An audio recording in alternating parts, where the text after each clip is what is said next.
Welcome everyone now to the 12th episode of the Textbook Boxing Podcast. Sorry for the delay. I've actually taken 2 weeks off for a few reasons, but I am back now for the foreseeable future. There wasn't too much actual boxing on. There was that Logan Paul Mayweather fight that completely slipped my mind a couple of weeks ago, and Jarrett Hurd actually lost in the undercard. I haven't actually seen that fight yet, but I will do at some point. Last week there were a few kind of fights on. The one that caught my eye was the Naoya Inoue fight, but I haven't seen that yet. I will do. That only ended, I think, in 3 rounds, so I'm going to watch that at some point. But what I thought I'd do is, instead of kind of covering a fight that happened last week, I thought I'd cover 2 fights this week, because there's quite a few to choose from, oddly enough. I thought the obvious one, as I always say, to start with, would be the Vasyl Lomachenko. I'm going to butcher it. I think it's Masayoshi Nakatani. I think it's Masayoshi. Sorry, I'm looking at my screen here. Masayoshi Nakatani. So whenever I do these kind of breakdowns, I always like to start with a kind of very base explanation of what I think each fighter's styles are. Because I think really, if you're gonna kind of be breaking down these fights, before you kind of go into the strengths and the weaknesses of each guy, and, you know, talk about, a lot of people go straight in and talking about, tailor the tapes, type statistics and all this kind of stuff. But I just think always with these kind of things, it's good to start with just a base level understanding of what each of their game plans are, especially if you're looking at one guy or 2 guys that you're not really that familiar with. So I'm going to start with Lomachenko, and this is going to be pretty straightforward for fairly numerous reasons. No one really fights like Lomachenko, and he's been around a little bit now. What is he, 31, 32, something like that? So, people definitely know him. And to be honest, he was that guy who, 5-6 years ago, he kind of pioneered this new kind of, I'm going to put in quotations here, matrix style of boxing. I've got no idea where that sort of expression came from, but he was the guy who started it. But as he's kind of gone up the weights, and sorry, just to kind of double back a bit, this matrix style, in essence, is throwing very often a jab, and when he throws the jab, he in turn moves around an orthodox's fighter, often their left side, so their weaker side. So in throwing the jab and moving around to the orthodox fighter's weaker side, Lomachenko then has the opportunity to throw and land shots on the fighter without being able to respond. And this kind of style works really well against fighters who dip a lot, because one of the positives of dipping in a fight, really, or with anything, is that you very much get your head as low as you can. So very much off that very traditional kind of center line, if you kind of want to call it that. You put yourself out of harm's way.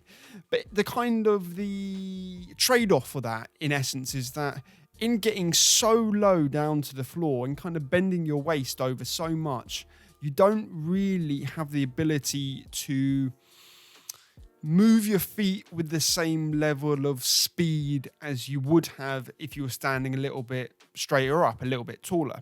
So in the Lomachenko-Rigondeaux fight, you saw Lomachenko jabbing or throwing left hands or whatever, and you saw Rigondeaux dipping down. And then you had Lomachenko just had the ability then to step around Rigo and effectively just land punches when he wasn't actually able to respond. And to go a little bit further with that, it was kind of weird for me to kind of write down, really, but if you were actually going to explain Lomachenko very much as a base level, you'd actually say he is a pressure fighter, really. He's a guy he's not a pressure fighter in the same way I was going to say in the same way Derek Chisora is, but in a really odd way, there are similarities in the way that they both throw kind of half punches, like 70%, focusing mainly on volume. Lomachenko focusing a hell of a lot more on the actual foot movement, and he was aims to kind of tire you out physically, but also mentally, because Lomachenko is actually a really good gas tank, and he's got the ability. I've never really seen him gas in fights. I mean, I haven't watched all of his fights, I don't think, but I've seen pretty much highlights from all of his fights. And he's very much got the ability to throw punches, step around you, and in doing so, the other fighter's got to be really aware of where they are and where Lomachenko is. And this kind of movement that I don't really think you see in boxing, apart from very few fighters, obvious ones being Alexander Usyk, and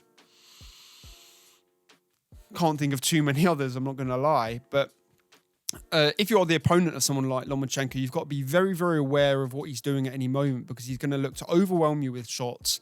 In doing so, he's going to step around you. And when he does step around, that will open up opportunities for him. And you've got to be very aware of where he is, and in order to keep yourself safe effectively. So moving over to Nakatani, very briefly, I'll say that the first thing to know really when you see him is that I think he stands 5'11 and a half. And I think Lomachenko is either 5'5 and a half or 5'6. So straight away there, you can see a pretty big difference when it comes to height and also reach. I'll say when looking at it, I've actually written it down. I've got Lomachenko's got a 65 and a half inch reach. Lopez has got a 68 and a half inch reach. That's Teofimo Lopez. And Nakatani has a 71 inch reach.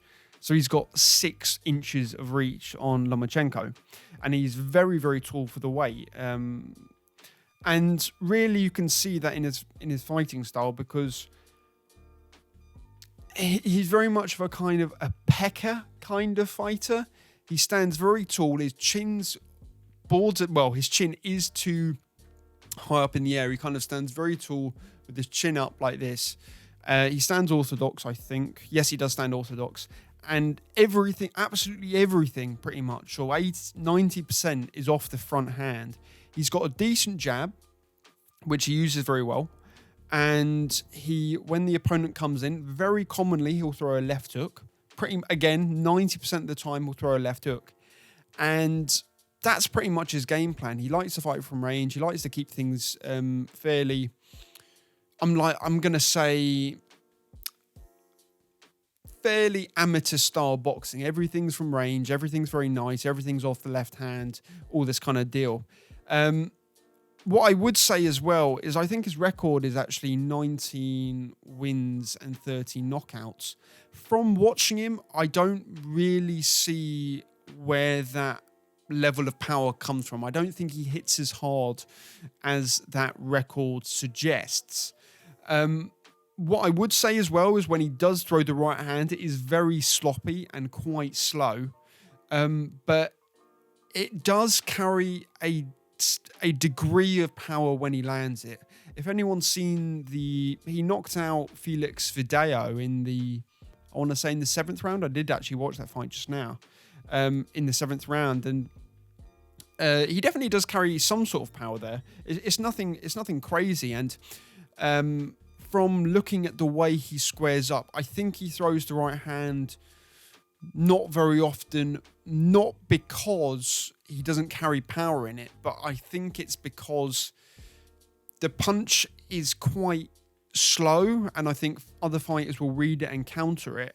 And when you look at him fight, he looks like a guy who uses range as his primary mode of defense. And if any of you have sparred or got in the ring, or even, if any of you have sparred to a degree, often when you fight, everything's off the...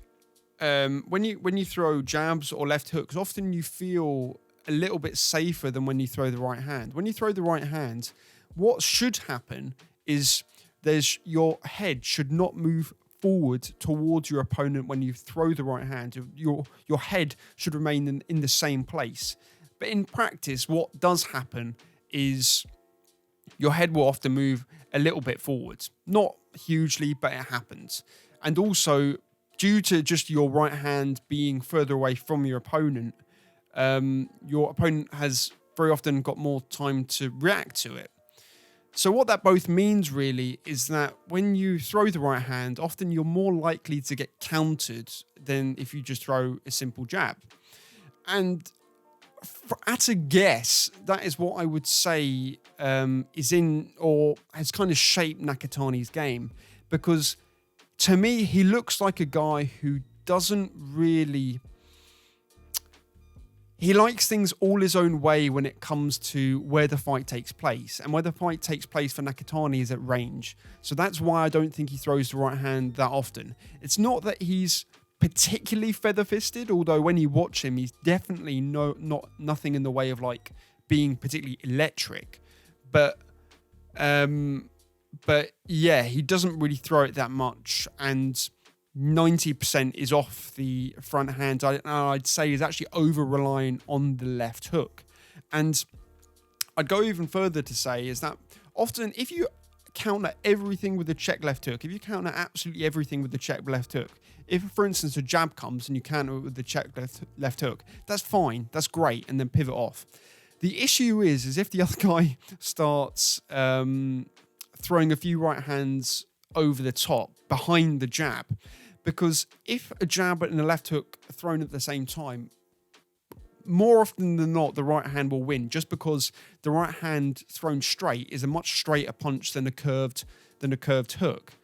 And you did actually see that in the Video fight, because you saw Nakatani get knocked down, and I can't remember if it was an actual, if it was a textbook 1-2, but he definitely was caught with the right hand. And I've seen a few of his fights, and he is quite susceptible to just the right hand instantly following the jab, because so often he counters everything with the left hook. And I think if he was coming up against a little bit of a more orthodox fighter than someone like Lomachenko, I'd say he'd have more of an issue. But because it is Lomachenko, is that going to be much of an issue? I mean, I'll go into it in a little bit. But anyway, that's with Nakatani. Lomachenko, going back to him, I watched the Teofimo Lopez fight once when it happened. I was up in, I was somewhere else. I won't give away my location, but I was somewhere else at the time, and I watched that fight. And really, it was kind of... The thing is with Lomachenko is, as he's moved up in weight, he's become less effective, because fighters who are bigger and stronger than him have the ability to intimidate him with their reach and power. Because Lomachenko only stands at 5'6" or 5'5" and whatever, and because he's got relatively short arms and he doesn't really have much of a back foot game, what Teofimo Lopez did really well is Lomachenko would often throw a jab. He'd often sometimes move his head to the right. He does that very often to try and kind of draw a jab from Lopez. And Lopez would, in effect, wait for Lomachenko to commit himself a little bit. And then Lopez would effectively fire off with some really hard, fast counter punches. I wouldn't... No, actually, I'm gonna take that back. He would lead off with powerful, often straight punches that would intimidate Lomachenko, and it was only really from round 7 onwards that Lomachenko felt comfortable enough to put the pressure on Lopez. And in hindsight, you know, maybe in a few years you'll look at this and you'll say maybe it wasn't, you know, too much of a bad result for Lomachenko if Lopez goes on and, you know, absolutely dominates the, you know, division. Maybe it will just be another case of, you know, a good big man beats a great little man. Maybe it'll be something like that. But at the time, really, Lopez's stock drops quite a bit. And I think for someone against Lomachenko, that would kind of be, and I'm not just saying this because it happened, but I'd say even before that, that was kind of the blueprint for how to beat these new Matrix style fighters, you wouldn't allow them to kind of get inside on you and trying to do fancy stuff up close and all that kind of jazz. You would effectively try and keep everything nice and long, keep everything where you could kind of see it was going on, and try and kind of intimidate them with big right hands. And on a side note, I'd actually say this is what, from memory, I haven't seen the fight in a while, but what Tony Bellew tried to do against Alexander Usyk. And for, 5-6 rounds, whatever it was actually working quite well. So moving back to Nakatani, do I think he is going to have the ability to keep things at range in a way that Teofimo Lopez did in a similar way against Lomachenko? My answer to that would be definitely not for the full 12 rounds of the fight. Because when I watch someone like Nakatani, I see a guy who, while he is good at what he does, being standing so tall, having a decent jab, having a decent left hook, he's actually got a decent left... everything's off the left hand. He's got a decent left hook to the body, even as well. But anyway, that's pretty decent. I don't see him as nearly as explosive as someone like Teofimo Lopez.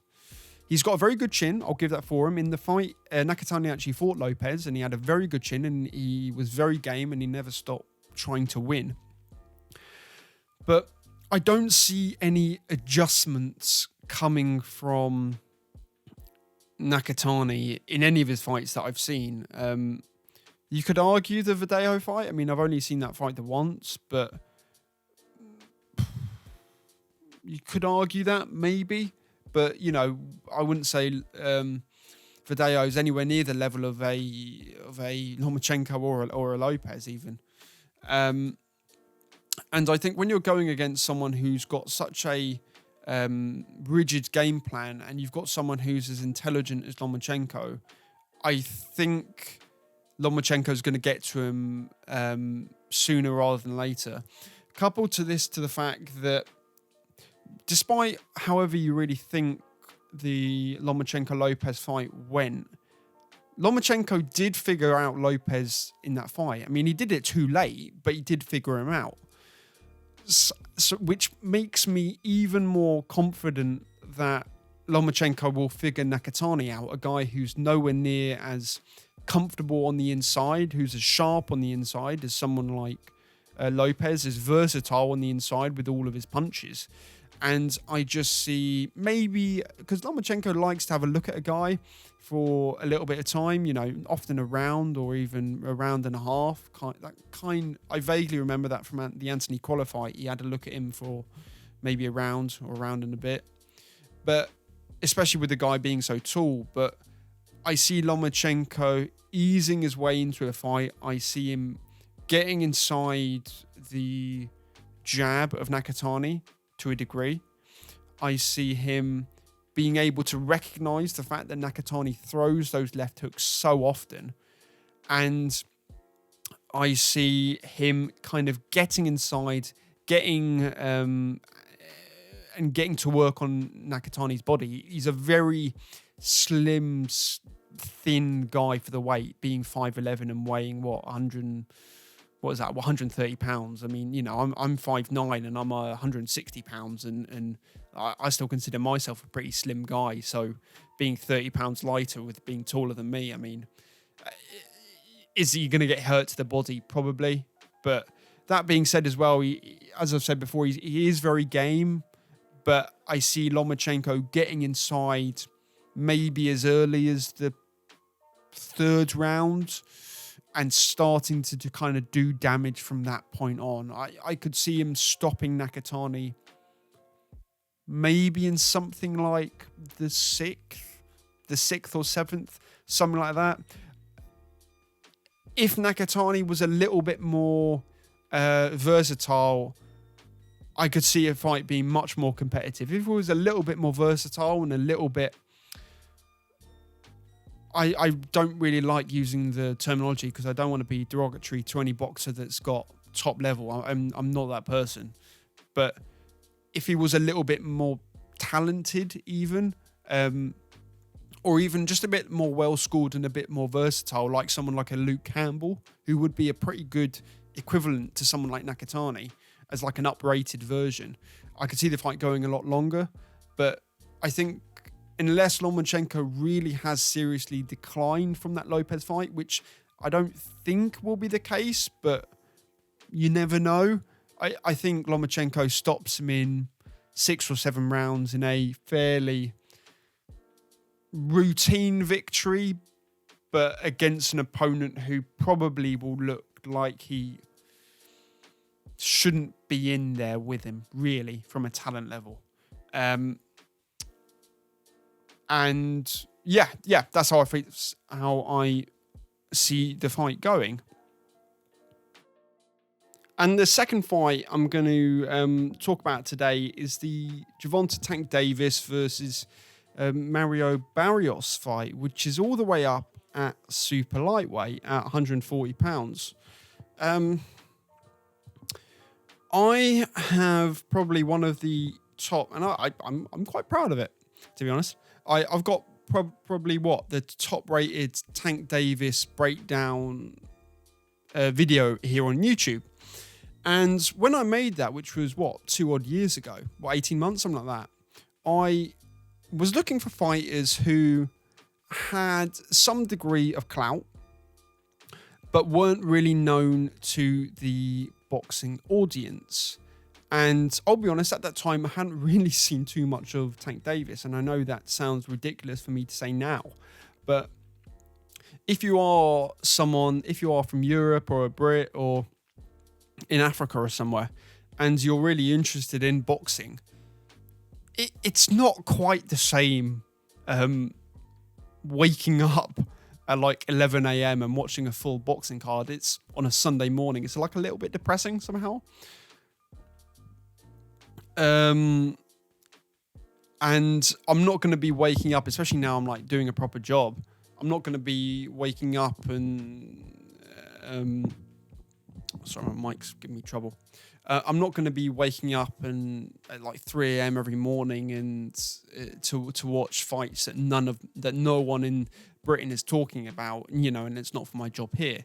So what actually happens is that a lot of these guys who are quite touted in the US, like at the time, I should say, like the Charlos, like even Jarrett Hurd, like going all the way back would be like someone like Austin Trout or in this case Gervonta Davis, or probably now would be like a Boots Ennis. I probably would tune in to watch Boots Ennis just because how highly regarded he is now. But back to the point is I hadn't actually seen a lot of Tank Davis at that time, and I did some research on him and I was astounded at how underrated I thought the guy was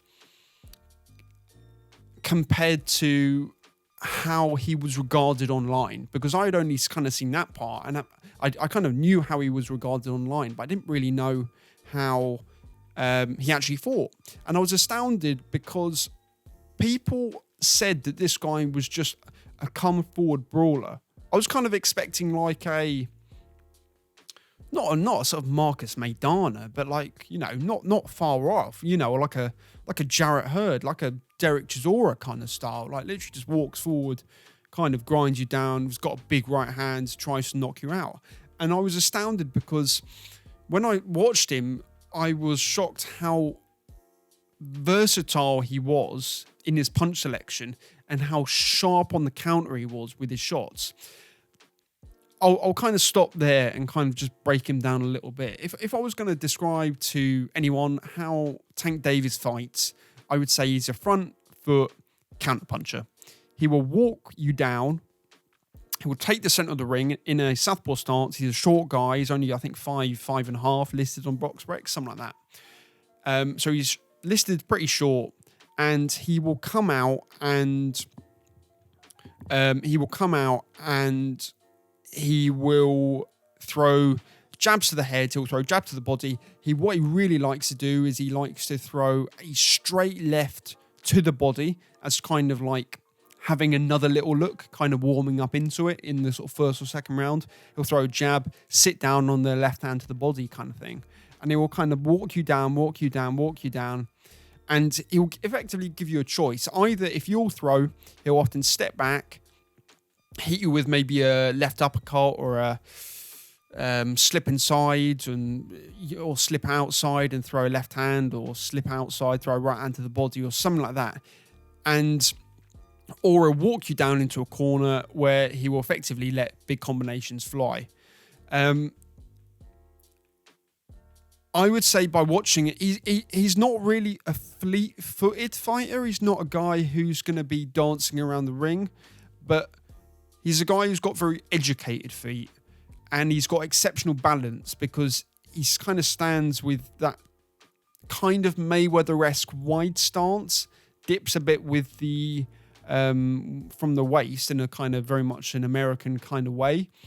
But I would definitely say he's very educated in the way he goes about it, and I say he puts a lot more snap and power in the shot compared to someone like Mayweather, or a typical kind of in Britain, a few old sort of old-fashioned, I think Jim Watt would call it like a fancy Dan kind of style. He very much, he's a nasty fighter. He will want to hurt you with every shot he throws, and that is probably one of the biggest strengths really for Tank. But anyway, moving on to the other guy he's fighting, a guy who I know a lot less about, but I've done plenty of research on him, is Mario Barrios. A guy who absolutely nothing stands out to you when you watch him. He's an American. Probably the most notable thing, I think he stands at 5'10", compared to Tank's 5'5.5". So there's going to be a big discrepancy with the heights in there. He stands very tall.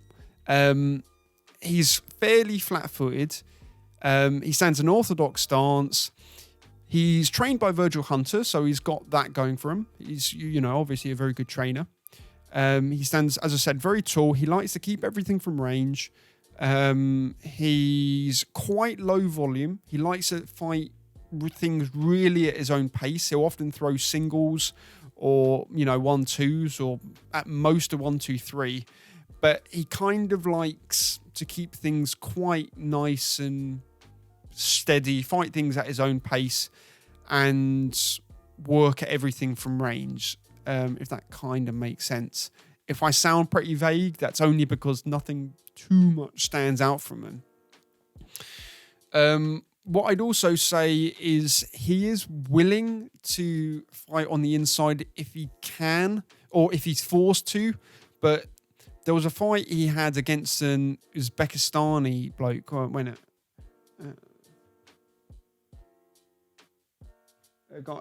got box rec up here. Batyr Akhmedov. I have actually seen the fight. But basically what happened was Akhmedov kind of closed the range on him, started throwing combinations, made him feel a little bit unsettled, was a little bit physical with him, nothing crazy, but mainly closed the range and was just being more active. And when he did that, Barrios, I could tell, felt a lot more uncomfortable at that closer range, and he started to get a little bit sloppy and he started to get hit effectively. What I'd also say is that Barrios is actually the champion in this fight against Tank Davis, because it's all the way up at 140. He's got it's that joke of a WBA belt, the WBA 140. It's that. But and what I'd also say is that he does carry power to a degree. I mean, I have seen a few of his fights that have ended by knockout. In that fight against Akhmedov, which was actually quite close. What I mean is I've seen every other round. I haven't actually seen the full fight, but a lot of these times I kind of see every other round to just get an idea about the flow of the fight without watching everything. But he did knock down Akhmedov down twice, and he does carry power in the right hand to a degree. But just from the eye test, nothing really looked that electric. Like, he's got decent hand speed, and he looks like he's got decent to good power, especially in the right hand, but he doesn't look nice and tight and really well scored in a kind of European way, and he doesn't really have the slick flashiness of like an American fighter often, and he also doesn't really have the methodical come forward, ruthless on the inside that a lot of Mexican or Latino fighters have. I think you can maybe see where I'm going with this. So how I see the fight playing out is I see Tank taking the center ring, and I see him walking him down. How long do I see it before Tank gets inside on Barrios? That really depends on a few things. Tank is, I mean, I don't actually know this for sure. I haven't done like loads of research on this, but I have seen pictures of Tank and in the off season, and he does look kind of chunky. So how well trained he is obviously depends on that. And probably more obviously, Tank is actually coming up 2 weight classes for this. I think he's had a fight after the Gamboa fight, which was at lightweight. But typically Tank fights at 130, which is super feather. And he's fought Gamboa at 135, and he's had another fight, and now he's fighting Barrios all the way up at 140. So a question will be how comfortable Davis feels in feeling Barrios' power and being somewhat reckless in closing that range. I don't think it'll be too long, but maybe I should give Barrios a little bit more credit because he does carry power to a degree. But I think Tank being by far and away the more talented guy, the guy who's having more variation on the shots, the guy who on the inside, especially on the inside and everything shorter, he's got a wicked uppercut, Tank. Just ask Leo Santa Cruz. He's got a wicked uppercut and wicked body shots. I see him being able to walk Barrios down, slipping inside some of his shots and getting to work on Barrios maybe somewhere within 5 rounds, something like that. I think it'll take maybe a little bit longer. And I see him stopping him maybe somewhere in the 6th. I'm going to say somewhere in the 6th. I think maybe he's going to start to get inside somewhere around round 4 and maybe stop him around somewhere around 6. The only thing I'll caveat for this is that I haven't actually seen... I've seen highlights of... sorry, I seem like I'm saying that a lot this time, but I've seen highlights of the Gamboa fight. And Gamboa, for everyone who's kind of knows their salt, really, or knows their stuff or is worth their salt or whatever, Gamboa's not known for a chin at all. So the concept of Gamboa going 12 against Tank, who's known for knocking guys out, who's got... I think actually... he either stopped him in the 12th or it went the distance. I think he stopped him in the 12th. But for a guy who's got 24 wins and 23 of them being by knockout, seeing a guy like Gamboa going to 12 against Davis does make you wonder if his power will carry. I think it will, at least to a degree. And I would be surprised if it didn't have a good effect on Barrios. I'm not going to say it'll be devastating to the same degree it was at 130, but I think it will have a pretty good effect at 140. But I could definitely see Tank being a little bit more circumspect as he is in some of his other fights. And I think a round 6 knockout for Tank sounds about right for me. I'm maybe round 6, round 7, that kind of vibe. But I'd also say before I kind of end this video that Tank to me is pretty much one of my favourite fighters to watch. There are very few guys I think who are very, very technically good, but also have a degree of spite in their work and who are also very explosive. I never really got why people really like Golovkin, because to me he's a little bit methodical. He's a little bit clubbing with a lot of his shots. I never really got why people like watching Lomachenko so much, really. I mean, I could kind of see it from the no one else fights like him kind of category. But to me, Lomachenko's a little bit pitter-patter for me. A little bit really well schooled, but doesn't really excite me. I appreciate him, but I don't really love watching him. For me, if I was going to look in the past 10 years...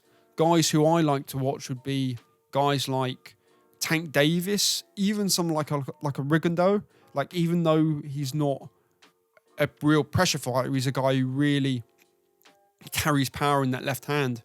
Someone like... who do I like watching? Let's have a think. Even guys like, I mean, going completely off the wall, guys like Amir Khan, guys like David Price. You know, guys that are really exciting. Guys like Marcus Maidana, I like watching. Guys like Canelo, I love watching Canelo. But as I say, Canelo and Tank, for me, really, at the minute, are the two guys who, with the possible exception of Inoue, who are very spiteful in their work, but do it in a really slick and technical way, and that kind of combination for me is why I really like watching him, and why I'm really surprised why he's not bigger.